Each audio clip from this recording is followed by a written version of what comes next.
Salut les affreux, on se retrouve pour un compte rendu de bataille jouée sur la règle Légion d'honneur. Bataille historique sur la bataille de Sankt-Michael qui s'est disputée pendant la campagne d'Italie, en même temps qu'il y avait la campagne d'Autriche entre Napoléon et l'archiduc Charles, et il y a eu une campagne en Italie entre les armées de Eugène le Beauharnais pour l'armée française et l'archiduc Jean, le frère de l'archiduc Charles, côté autrichien. Donc cette bataille a lieu en Hongrie, au sud de la Hongrie, et elle a lieu juste avant que Eugène de Beauharnais réussisse à remonter sur l'Autriche et sur Vienne pour participer à la bataille de Wagram. Donc cette bataille s'est déroulée en deux parties. Il y a une première partie le matin qu'on voit sur la partie gauche ici, où les Autrichiens ont joué très offensif face à une petite force française, ils les ont bien fessés. Et ensuite, ils se sont gentiment reposés sur leur position pendant que les Français se sont renforcés. Ils sont revenus à la charge sur la partie droite. Ils sont venus complètement écraser cette armée autrichienne qui est partie en déliquescence.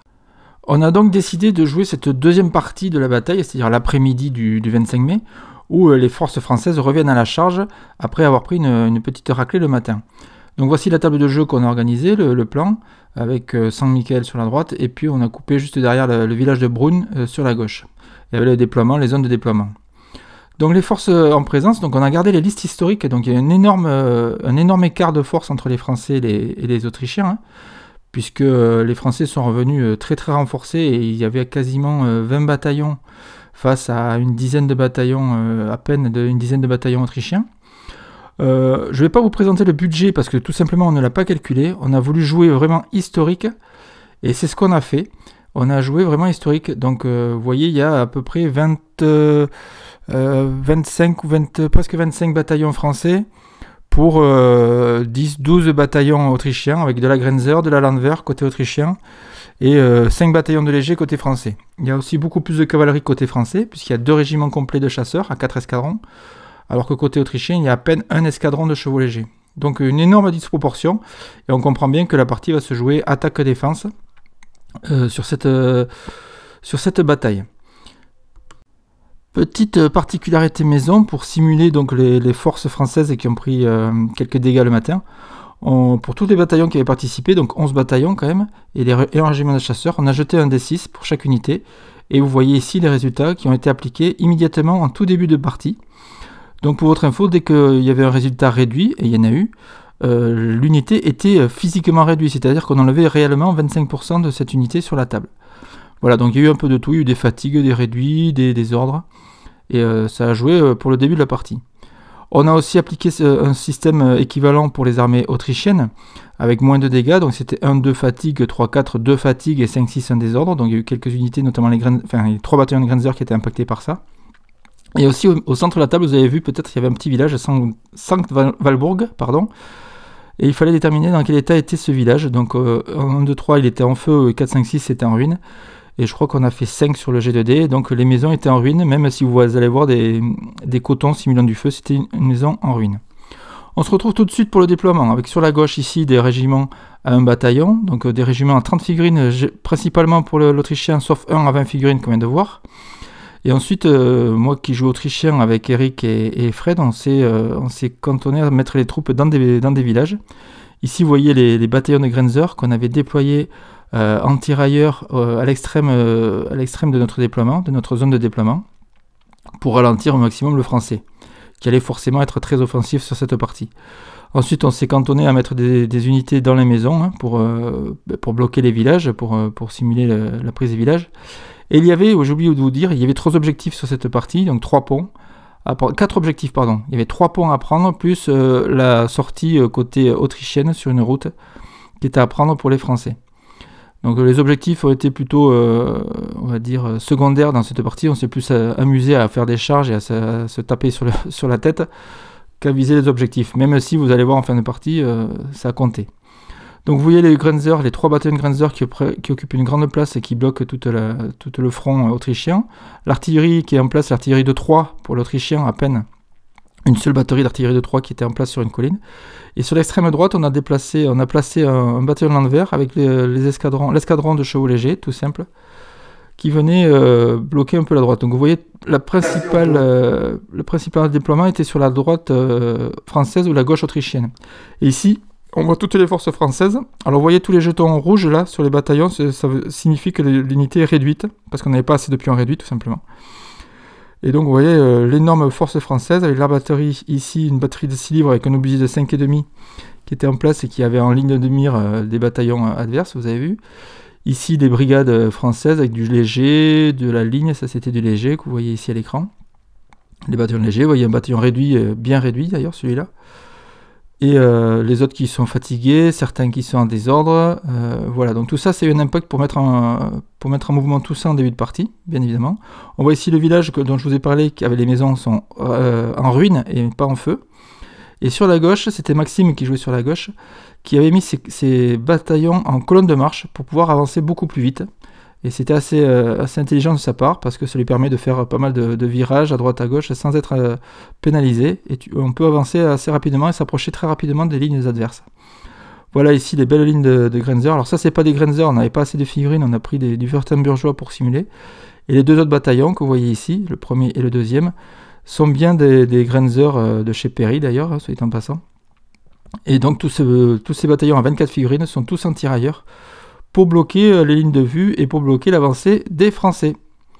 On se retrouve tout de suite à la fin du premier tour avec, vous devinez bien, les Autrichiens n'ont quasiment pas bougé, pour ne pas dire pas du tout bougé. Les Grenzer sont toujours en place. Le Français, lui, il a avancé. Par contre, il a réussi à activer quelques unités. Il a réussi à avancer, notamment l'artillerie qui a fait un tir sur les Grenzer et qui a fait une perte sur ce premier bataillon. Donc le drapeau est par terre, ça c'est parce qu'il est tombé tout simplement, mais il était debout. Hein. Donc le premier bataillon de Grenzer qui a eu une fatigue suite au tirage au sort qu'on a vu, donc lui a pris une perte. Ce deuxième bataillon ici sur la droite était en désordre, j'ai réussi à le rallier à la fin du premier tour. Donc ici on est à la fin du premier tour, hein, pour ceux qui n'auraient pas compris. Et ici l'obusier a ébranlé la maison. Donc vous allez voir par la suite ce qu'on va faire avec le bataillon qui est dans la maison. La maison est ébranlée, c'est-à-dire que s'il continue à tirer dessus et si on reste dedans, on va avoir énormément de pertes, voire même un risque de mise en feu de la maison, avec énormément de dégâts, puisque quand une maison est en feu, c'est 1 des 6 pertes, 1 des 6 plus 2 pertes. Donc vous imaginez bien que ça fait beaucoup, ça fait au maximum, on peut aller jusqu'à 8 pertes d'un coup. Hein. On se retrouve ici côté français pour la fin de ce premier tour. Donc ça c'était Florian qui était sur la droite française, il n'a pas réussi à activer les chasseurs qui étaient en désordre. Il a réussi à activer quelques bataillons sur la route a porté plus 2 pas de bonus d'avance. Donc le canon, on a vu le canon qui avait fait un tir sur les Grenzer tout à l'heure. Et ensuite toutes les colonnes d'infanterie et toutes les brigades d'infanterie de Raphaël qui jouent au centre de la position française, qui avancent en vue de venir nous prendre le village et nous charger, hein, parce que c'était son but, il fallait absolument qu'il avance pour nous attaquer, sinon on gagnait la partie. Sur la gauche française, Maxime qui commandait cette partie-là de l'armée française, s'avance en colonne et il va s'avancer d'une manière assez particulière. Alors petite excuse pour Maxime, il joue pas très souvent, moi je l'ai pas vu souvent jouer avec nous, donc il maîtrise peut-être un peu moins les arcanes de cette règle, mais il apprend très vite et il va falloir se méfier de ce jeune garçon là. Voilà, donc ici le bataillon qui est sur la colline, en fait il n'est pas sur la colline, hein. C'est parce que ça tenait pas sur les flancs de la colline, donc on l'avait posé là, mais en fait il est sur le flanc gauche de la colline, ce bataillon là. Une vue panoramique de la fin de ce premier tour, où on voit donc sur la gauche les Autrichiens en ligne qui attendent, les Grenzer qui sont bien en tirailleurs qui attendent aussi, et on voit tout au fond toutes les colonnes françaises qui avancent. On voit sur la droite aussi les Autrichiens qui commencent à bouger, la Landwehr qui va occuper le village et les chevaux légers qui vont venir essayer de bloquer toute cette armée française qui se situe sur la colline, sur le centre gauche français on va dire, et qui risque de venir nous menacer sur notre droite autrichienne. On se retrouve à la fin du tour 2, donc les Autrichiens n'ont toujours pas bougé, donc le bataillon de 30 ici et le bataillon de 20 figurines qui était un bataillon avec drapeau colonel, donc une option vétéran. Les Grenzer de gauche, le bataillon de gauche n'a pas bougé, toujours avec de la fatigue, avec des ordres de tir. Donc en faisant du tir, vous voyez, il a dégommé complètement les voltigeurs adverses, puisqu'il a fait 3 pertes sur ce tir-là. Il ne restait plus qu'un voltigeur sur ce bataillon pour le français. En revanche, ils ont pris encore du tir au niveau du bataillon de Grenzer du centre, j'appellerai comme ça. Donc ces Grenzer avaient des pions en fatigue, ils ont réussi à en récupérer quelques-uns, mais pas tous. Et ici, au niveau de la maison, ce qu'on a fait, comme elle était ébranlée, on a fait sortir le bataillon. Donc ça, c'est Fred qui commandait cette partie-là. il a fait sortir le bataillon, et vous voyez, du coup, il se retrouve en désordre, mais il n'est plus dans la maison, il n'est plus menacé par un potentiel tir ou une mise en feu de la maison.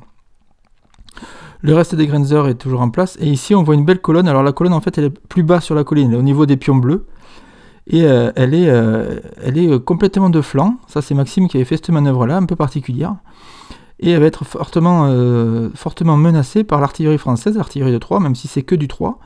Il y avait la portée pour le tirer dessus.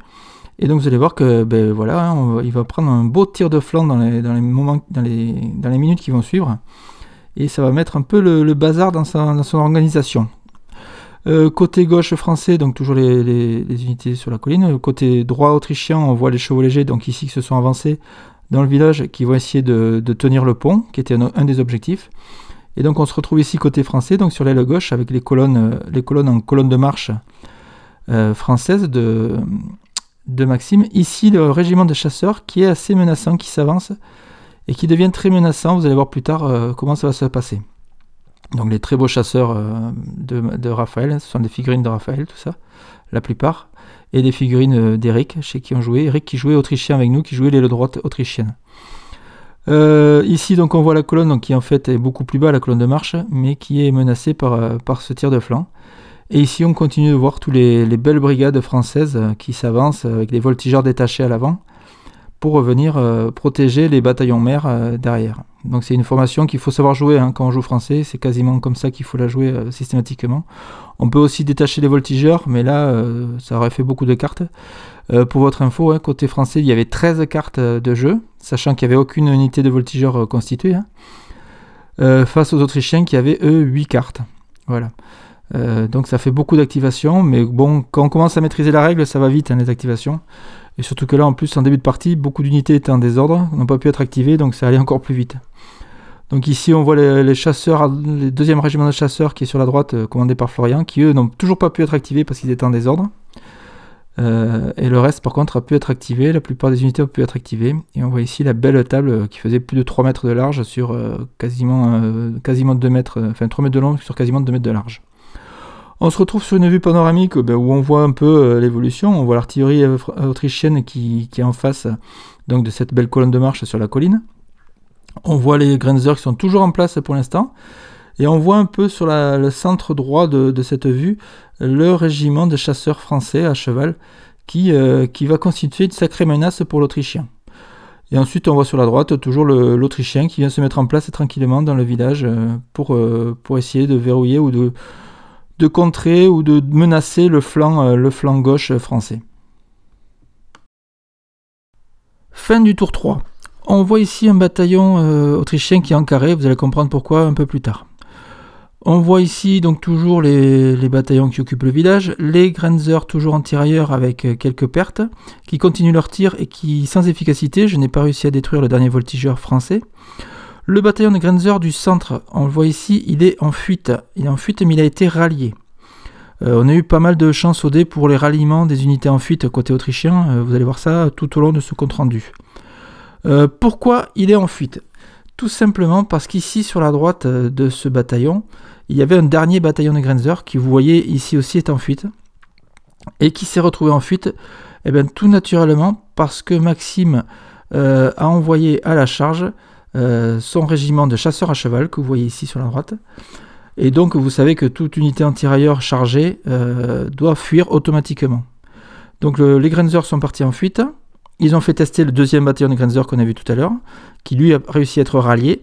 Et ce bataillon ici qu'on voit à l'image n'a pas pu être rallié. Je n'ai pas réussi à le rallier. Les chasseurs, eux, se retrouvent en fin de charge dans cette position-là. Ils n'ont pas de désordre. Ils sont juste dans la position en fin de charge. Donc là, déjà, on commençait déjà à être menacé à ce niveau-là. Derrière ça, Fred, qui commandait le centre autrichien, ramène ses unités d'infanterie pour venir faire du tir sur toute unité française qui pourrait passer devant lui. Le canon de Eric, lui, le canon de 3 livres, a été réorienté pour pouvoir tirer sur les colonnes françaises qu'on voit tout au fond là-bas. Et ensuite, sur la droite, toujours Eric qui commandait cette partie-là de la table, enfin de l'armée autrichienne plutôt. Les Landwehr sont bien installés, bien ancrés dans le village, et les chevaux légers qui vont venir prendre place sur la route pour disputer l'objectif du dernier pont. Côté gauche français, on voit donc les belles colonnes de marche de Maxime, qui sont sur les hauteurs de Saint-Michael. Et donc on voit quand même que petit à petit, il vient prendre position sur la gauche, sur la droite autrichienne, avec un canon de 3 livres qui vient se mettre en place, un canon à cheval, enfin une batterie à cheval, c'est comme ça qu'on dit. Ici, il y a une colonne qui est en fuite. Alors, je ne me souviens plus exactement comment elle s'est retrouvée en fuite. Je crois que c'est suite à un tir d'artillerie. Peut-être que dans les commentaires, Eric ou Fred ou Maxime pourront me confirmer ça. Je ne me souviens plus. Moi, j'étais concentré sur une autre partie du village, avec des fuites de mes Grenzer, entre autres. Toujours est-il que cette colonne-là, qui était en colonne de marche, est partie en fuite. La deuxième colonne qu'on a vue tout à l'heure, qui a pris un tir de flanc, des Grenzer et de l'artillerie, me semble-t-il, est partie en fuite elle aussi. Mais la fuite, sachez qu'à LH, la fuite n'est pas rédhibitoire, elle est elle est souvent rattrapée et très facilement rattrapable. Voilà, donc il ne faut pas se démoraliser quand une unité part en fuite. Hein. Dans le même tour, on peut la rattraper, la rallier. Après, il faut la reformer, la réorganiser, mais on peut la rallier. Donc ce n'est pas forcément un gros coup dur que vous prenez quand vous avez une unité en fuite. Il ne faut pas baisser les bras à cause de ça. Et ensuite ici sur la droite, le centre français et la droite française, où on voit toutes les unités françaises qui avancent. Et du coup, en avançant, Raphaël est venu masquer son artillerie qui du coup ne pouvait plus tirer. Donc il y a eu 3 tirs jusqu'à ce niveau-là, 2 tirs d'obusier et un tir de canon de 6 livres. Et ensuite, ça s'est quasiment éteint pour toute la partie. Côté droit, Florian a réussi à activer enfin ses chasseurs. Du coup, il les a avancés, et comme ça crée une menace sur mon côté gauche, c'est pour ça que je me suis mis en carré, comme vous avez vu au tout début de cette séquence.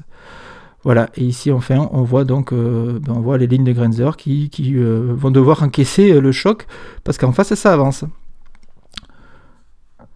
La vue panoramique, où on voit à gauche le carré, qui doit venir contrer l'avancée de la cavalerie. Juste à côté, on voit un bataillon français qui avance bien au niveau, qui s'avance bien et qui va approcher du pont, qui est un des objectifs de la partie. On voit au centre donc les Grenzer qui sont en fuite, avec les 2 bataillons de Grenzer qui sont en fuite, dont celui de droite qui est toujours en fuite. La cavalerie française qui se retrouve derrière le village, un peu empêtrée. Et ensuite, pas vraiment beaucoup d'évolution, si ce n'est à droite, le village est toujours occupé par Eric et ses chevaux légers et ses landwehr.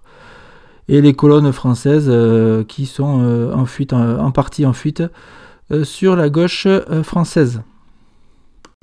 Fin du tour 4, où on voit ici, tout de suite, on voit à l'image le danger qui pèse sur la gauche autrichienne. On va voir plus tard comment tout ça va se passer, mais là, ça commence déjà à craindre un peu.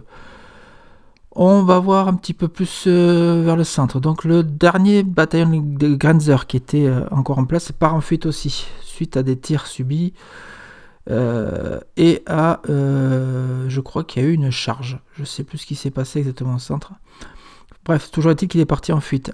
Le bataillon du centre de Grenzer a été rattrapé tout à l'heure, donc rallié, et il s'est reformé. J'ai réussi à le reformer en colonne par division, en colonne d'attaque, pardon, pour éviter d'être menacé et d'être chargé encore une fois.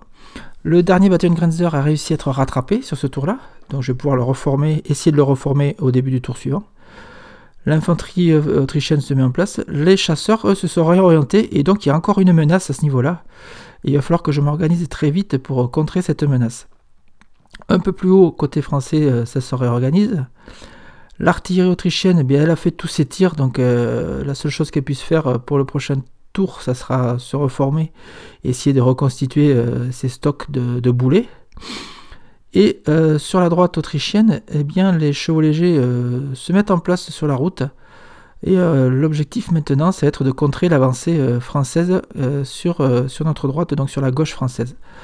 Les bataillons français à gauche de Maxime commencent à se mettre en place. Le canon se met en batterie aussi, le canon de 4 livres, je crois que c'était, ou 3 livres, je ne sais plus.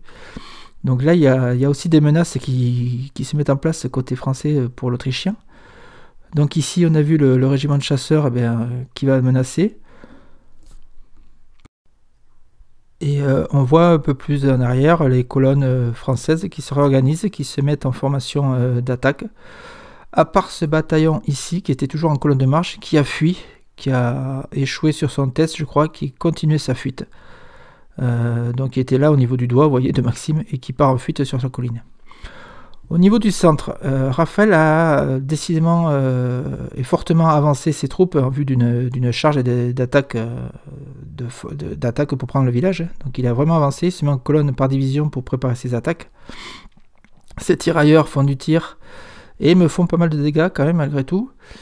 Les canons sont réattelés parce que du coup, vu le masse qu'il y a devant eux, ils ne servent plus à grand chose là où ils sont, donc ils vont se réatteler pour essayer de prendre une nouvelle position et pour venir dégommer de l'Autrichien. À gauche de la rivière, donc les colonnes françaises qui avancent, toujours réduites, ils sont plus en désordre, il y avait plus grand monde en désordre à ce niveau-là.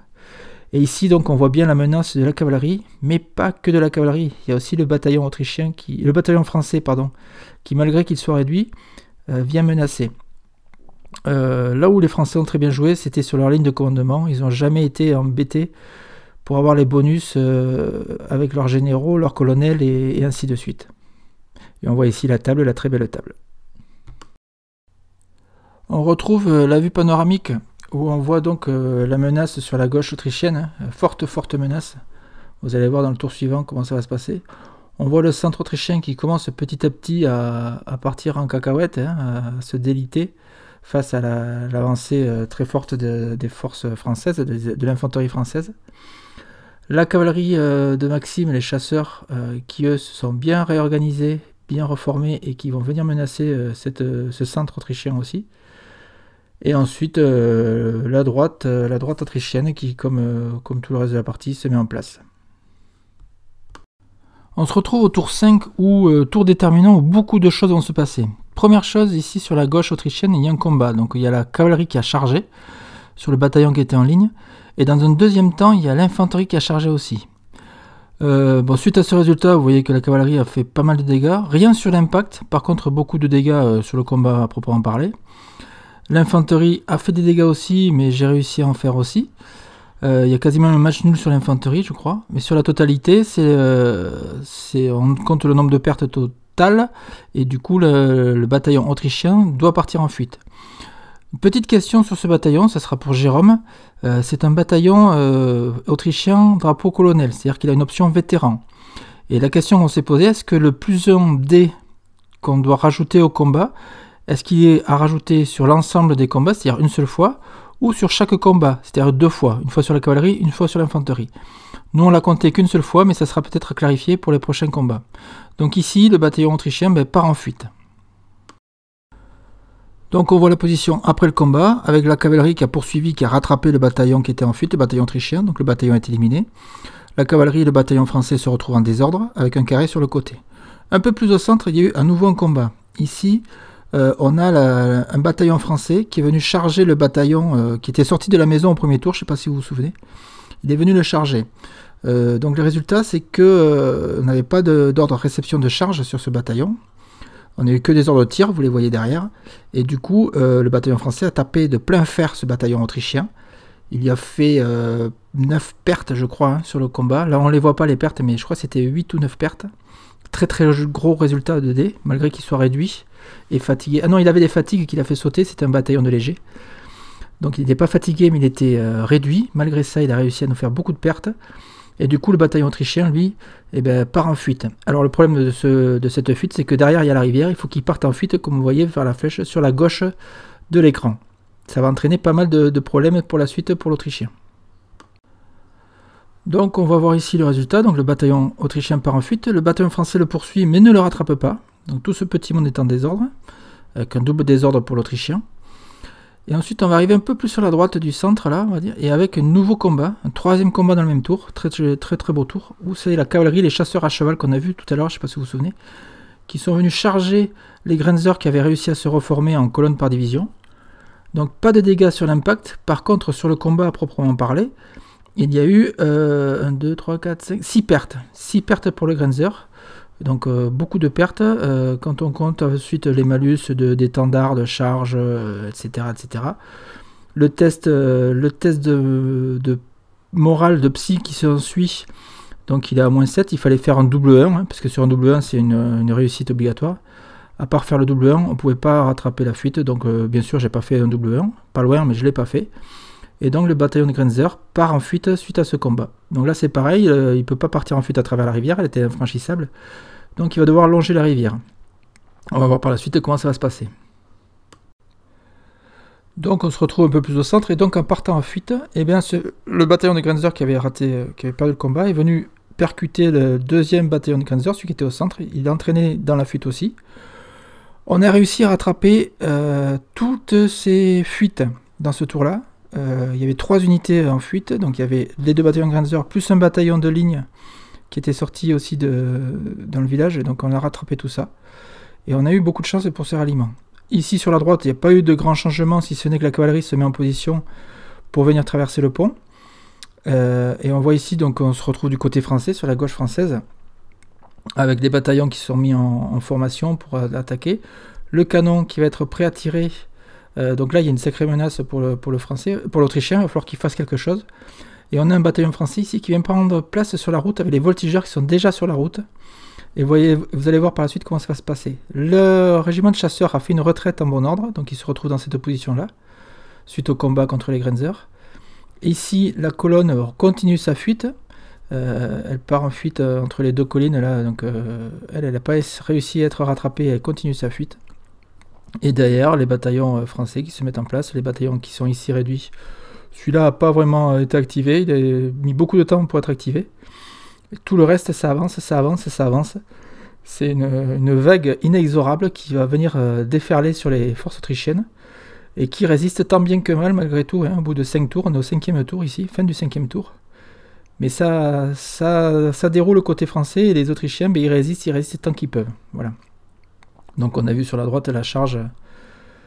Ici on voit la brigade française de ligne qui avance. Il y a des beaux régiments en 4 bataillons, c'était beau à voir. Et ici sur la droite de la rivière, on a vu donc les charges avec un 2e bataillon qui arrive, le bataillon français qui est devant le pont, le régiment de chasseurs et qui sont menacés ici par le carré qui va pouvoir faire peut-être du tir au prochain tour. Voilà donc pour la fin du tour 5. On retrouve ici la vue panoramique, on voit un peu plus d'une manière générale comment ça a évolué. Et on voit donc au centre tout ce petit monde qui est parti en fuite mais qui a été rattrapé suite à la charge de la cavalerie française. On voit aussi sur la gauche, centre-gauche autrichienne, le bataillon français qui est venu faire fuir le bataillon autrichien. Et je crois qu'il a été rattrapé aussi sur ce tour-là, on a réussi à le rallier celui-là aussi. On a eu vraiment beaucoup de chance au dé pour les ralliements, pour les combats un peu moins, mais pour les ralliements, on a fait souvent des 2, des 3 ou des 4. Et ça a bien perturbé le français qui était assez désespéré de nous voir rallier toutes nos troupes comme ça. Et nous, ça nous a permis de résister bien comme il faut pendant longtemps sur cette partie. On se retrouve à la fin du tour 6, c'est la fin de la partie. Donc ici, le carré a fait des tirs sur la cavalerie sans résultat, ni sur l'infanterie d'ailleurs, sans résultat. Et ici, on retrouve un autre combat où là, c'est un nouveau bataillon français qui est venu charger le dernier bataillon de Grenzer qui restait en place. Sur le résultat, pareil, le Grenzer n'a pas pu riposter, il me semble. Il y a eu pas mal de pertes, il y a eu 5 pertes, je crois, côté Grenzer, donc il n'y a pas pu avoir de riposte. Et du coup, donc on voit le clash, enfin le contact sur la vue de gauche et le résultat sur la vue de droite. Et donc, donc ce bataillon aussi est parti en fuite. Donc là, tout le centre autrichien se retrouvait quasiment en fuite. Il y a eu des fuites avec des tests psy qui ont découlé de ces fuites, hein, puisqu'il y a eu, quand vous êtes à moins de 6 pas, vous devez faire un test psy quand vous voyez une fuite. Et là, ça commençait à craquer de partout côté autrichien. Là, ça devenait vraiment très très dur de résister. Mais c'était logique, hein, le français était là pour ça, il devait attaquer et prendre nos objectifs. Donc là, sur ce combat, le Grenzer se fait atomiser et part en fuite. Donc on voit ici la fuite des Grenzer. On voit les Autrichiens qui ont réussi, qui avaient rattrapé, donc comme j'avais dit, qui s'étaient ralliés avant, mais qui là vont devoir faire un test psy dans la deuxième phase du tour. Et on voit le centre ici qui commence à exploser. Ici, pareil, il y a encore eu un combat. Et ce combat concernait à nouveau le bataillon de Grenzer qui en était à sa troisième charge. Hein. Je ne sais pas si vous avez bien compté depuis le début de la partie. Et là, ils se sont fait charger par un bataillon d'infanterie. À nouveau, ils avaient réussi à être ralliés au tour précédent. En début de tour, ici, début du tour 6, ils se sont reformés. Et ensuite, sur l'activation du français, le français est venu le charger. Donc, troisième charge subie par le Grenzer. Troisième fuite. Là, par contre, il commence vraiment à exploser complètement, ce bataillon. Et donc, comme je vous le disais, hein, le centre est en train d'exploser petit à petit, côté autrichien. Et c'était le dernier tour, le tour 6, mais je pense que si on avait fait un tour de plus, le village de Saint-Michael aurait été pris par le français. Donc très très belle partie, beaucoup de charges, hein, et ce bataillon-là autrichien, on peut le mettre au Panthéon, au Hall of Fame autrichien, parce que 3 charges dans la même partie, c'est quand même assez exceptionnel. Donc on continue ce tour-là, donc on voit ici tout le centre qui va devoir tester, qui va certainement partir en fuite, on va pas réussir à rallier comme ça indéfiniment non plus. Bon, on avait assez d'espoir, mais bon, à un moment donné, la chance va s'arrêter aussi, hein. Donc le centre explose, la partie droite qui tient sa place, hein, les maisons sont occupées, l'artillerie s'est reformée à nouveau des canons. Et sur l'extrême droite, il y a une dernière charge, les chevaux légers, qui étaient sur la route, je ne sais pas si vous vous souvenez tout à l'heure, qui sont venus charger les voltigeurs qui avaient empiété un peu sur la route. Et on a fait ça, en fait Eric a fait ça pour tout simplement bloquer la gauche française et pour sécuriser la droite autrichienne. En faisant ça, il a fait fuir les voltigeurs qui sont venus se reformer derrière leur bataillon mère. On les voit ici un peu à droite sur la photo, on les voit derrière le bataillon. Et en faisant ça, il vient occuper la route et du coup, il est tranquille à ce niveau-là, puisque l'infanterie ne viendra pas le charger, il n'est pas en désordre, hein. Et avec un tout petit escadron de chevaux légers, il va venir bloquer au moins 2 bataillons. Bon, il va prendre du tir certainement au tour suivant. Mais là, déjà, il a bloqué l'avancée française. Et c'était assez bien joué, c'était ce qu'il fallait. Avec un bataillon de Landwehr et un petit escadron de chevaux légers, on a bloqué toute la gauche française. Ici, on se retrouve du côté français. Donc, ah non, on est toujours côté autrichien. Donc, on voit l'escadron de chevaux légers qui a tout bloqué. Et on voit les 2 bataillons français là, qui du coup sont bien embêtés, puisqu'ils ne pourront pas passer immédiatement. Donc il va falloir faire du tir, faire fuir tout ça, et ensuite ils pourront espérer atteindre l'objectif. Les chasseurs à cheval qui s'étaient reformés, je crois, ils sont mis au repos sur ce tour-là, il me semble. Et là on se retrouve côté français, donc on voit les bataillons qui sont toujours sur les collines en attente. Le canon, du coup, qui n'a fait aucun tir, cette artillerie-là n'a pas du tout été utilisée par le français. Et c'est quand même, je pense que c'est là où ils ont pas réussi à atteindre leur objectif, parce que l'artillerie a très très peu servi côté français alors qu'ils étaient plus nombreux que nous. Nous on a vidé nos caissons, on a tout défouraillé sur le français. Eux ils ont à peine fait un tir sur une maison et un tir sur une ligne de tirailleurs, et c'est tout ce qu'ils ont réussi à faire, et un tir sur un bataillon avec très peu de pertes avec un obusier. Il n'a fait que 2 pertes sur ce tir là. Donc l'efficacité de l'artillerie française a été assez faible, heureusement pour l'Autrichien, qui était déjà mal embarqué avec le nombre de troupes sur la table. Non, le français, je pense, n'a pas été optimal sur l'utilisation de l'artillerie. Ici, on voit toute l'avancée française, donc là c'est assez impressionnant, hein, ces vagues françaises qui déroulent et qui vont venir à terme prendre le village. On s'est arrêté sur ce tour-là, mais à terme ça aurait été pris, c'est quasiment sûr. On ne pouvait pas résister non plus trop longtemps, hein. Mais bon, on va dire que la partie s'est terminée sur un match nul, hein, puisque tous les objectifs n'ont pas été pris. On va dire que le premier objectif sur le pont a été pris. Et il y avait un objectif sur la route de sortie qui n'a pas été pris. Donc ce pont-là, on va dire qu'il a été pris par le français. Il y avait des troupes françaises de chaque côté du pont, donc celui-là il est pris. Ce pont-là n'est pas pris, puisque les troupes, il y avait une troupe qui a testé, mais je crois qu'elle a tenu sur ce tour-là. Bon, les Grenzers, ils partent en fuite, ils vont venir traverser les bataillons qui sont sur le pont, ça va créer du désordre, mais pas forcément des fuites.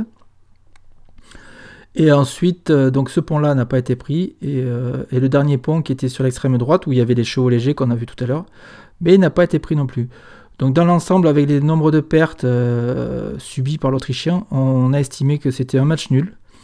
Un gros match nul, et voilà. La partie s'est terminée sur ce tour 6. Voilà, on voit une vue d'ensemble de la fin de la partie. Donc on voit bien ici à gauche qu'il n'y a plus grand chose côté autrichien pour résister. Le centre, petit à petit, va exploser aussi. Et il n'y a quasiment que la droite qui peut résister. Bon, bien évidemment, sur une partie historique, tout ce petit monde serait parti en retraite et aurait laissé les Français occuper le village.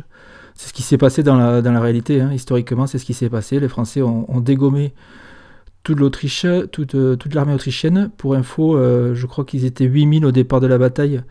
Ils ont fini à 4000. Hein. Ils ont eu quasiment la moitié de l'armée autrichienne, historiquement, qui a été éliminée. C'est-à-dire entre morts, blessés, prisonniers, etc.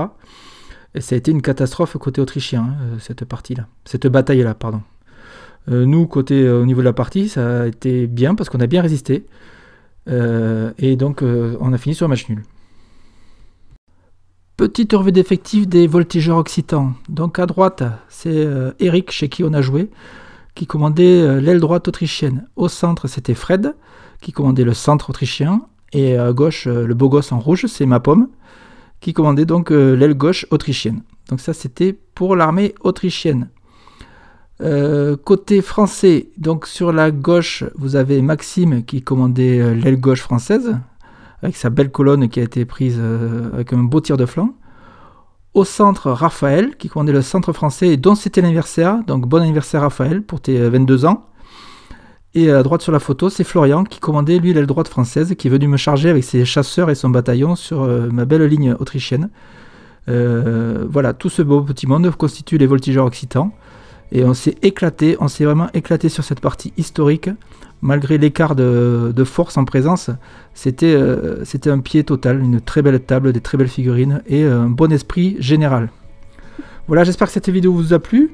Très bientôt, il y en aura de prochaines pour de nouveaux comptes rendus. N'hésitez pas à m'envoyer des critiques constructives, s'il vous plaît. Et puis, si ça vous a plu, à très bientôt, j'espère. Allez, ciao, ciao les affreux.